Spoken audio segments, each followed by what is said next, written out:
बहन भाइयों को नमस्कार। आज का हमारे डिस्कशन का मुद्दा है बाबा साहब अंबेडकर को लेकर के संविधान निर्माता के बारे में हम बात करेंगे।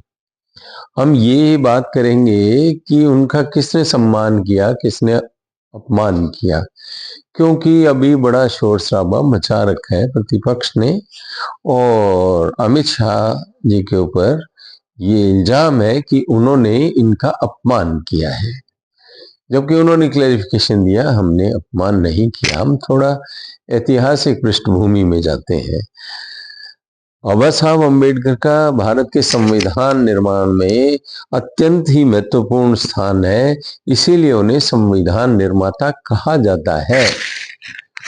उन्होंने जब जवाहरलाल नेहरू की कैबिनेट में पहले कानून मंत्री थे वो, और उनके कुछ मतभेद से जो हिंदू कोड बिल पास नहीं होना और भी कई मुद्दों पे नेहरू जी से मतभेद होने पर उन्होंने इस्तीफा दिया और इस्तीफा भी स्वीकार कर लिया गया। मैं तो बल्कि ये कहूंगा ऐसे प्रबुद्ध व्यक्ति का इतने पढ़े लिखे संविधान निर्माता तक जो रहे, उनका इस्तीफा स्वीकार नहीं करना चाहिए था और उनको रोकने का भरपूर प्रयास करना चाहिए था। फिर क्या हुआ कि 1952 के जब जनरल इलेक्शंस हुए तो उन्होंने बॉम्बे नॉर्थ से इलेक्शन लड़ा। उनके सामने कांग्रेस पार्टी ने उनके ही असिस्टेंट को खड़ा कर दिया।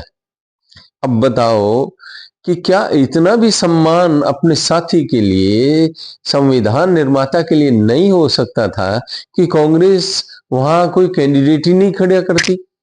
क्योंकि यदि वो कैंडिडेट खड़ा करती है और उनसे फिर वो बाबा साहब अम्बेडकर हार भी गए, ये उनका बड़ा भारी अपमान था। मेरा अपना मानना है कि कांग्रेस पार्टी को दरियादिली दिखाते हुए अपने साथी को हर हाल में संसद में लाने के लिए, चाहे उन्होंने इस्तीफा दे दिया और चाहे विरोधी पार्टी में भी होते, तब भी ऐसे व्यक्ति के सामने किसी को इलेक्शन के लिए नहीं खड़ा करना चाहिए था, बल्कि ससम्मान उन्हें स्थान देना चाहिए था, चाहे विरोध भी क्यों नहीं होता। और कांग्रेस में तो लाने का उन्हें प्रयास करना ही चाहिए था। फिर देखें वो मुद्दा आता है कि भी उनको भारत रत्न की उपाधि, भारत रत्न की उपाधि तो वीपी सिंह जी की सरकार आई तो बहुत टाइम बाद मिली उन्हें, और इससे पहले बहुत लोगों को मिली है ये उपाधि। पर क्या है, सम्मान इंदिरा गांधी और नेहरू जी ने तो अपने जीवन काल में ही भारत रत्न खुद ले लिया। क्या ये ज्यादा अच्छा है? ये विचारणीय मुद्दा है। एक संविधान निर्माता का सम्मान नहीं करना, और वो जब नॉन कांग्रेस सरकार आती है, गैर कांग्रेसी सरकार आती है वीपी सिंह जी के, उनके द्वारा उन्हें सम्मानित करना। अब हम ये कहते हैं बीजेपी वालों ने क्या निहाल कर दिया। उन्होंने क्या किया, देखो उन्होंने एक तो संविधान दिवस की घोषणा कर दी। संविधान दिवस की घोषणा ही एक ऐसी बात है जिससे बाबा साहब अंबेडकर का सम्मान, जब तक ये दिवस मनाया जाएगा उनका जिक्र जरूर आएगा। फिर उनकी जन्म स्थली को एक स्मारक बना देना, लंदन में जहां रह के वो पढ़ते थे उस स्थान को एक स्मारक का रूप देना, दिल्ली के अंदर एक बहुत बड़ा इंटरनेशनल सेंटर उनके नाम से बनाना, वरना तो एक विशेष खानदान के लोगों के ही नाम के सारे स्मारक वगैरह बना करते थे, उन्हीं को वो सम्मानित करते थे। तो आज की तारीख में भीम जो एक ऐप है डिजिटल ट्रांजैक्शन के लिए, वो भीम नाम देना ये उनके प्रति सम्मान प्रकट करता है।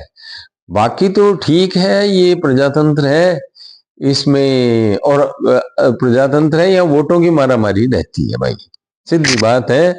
चाहे बीजेपी हो चाहे कांग्रेस हो, इसमें कोई मतभेद की बात नहीं है।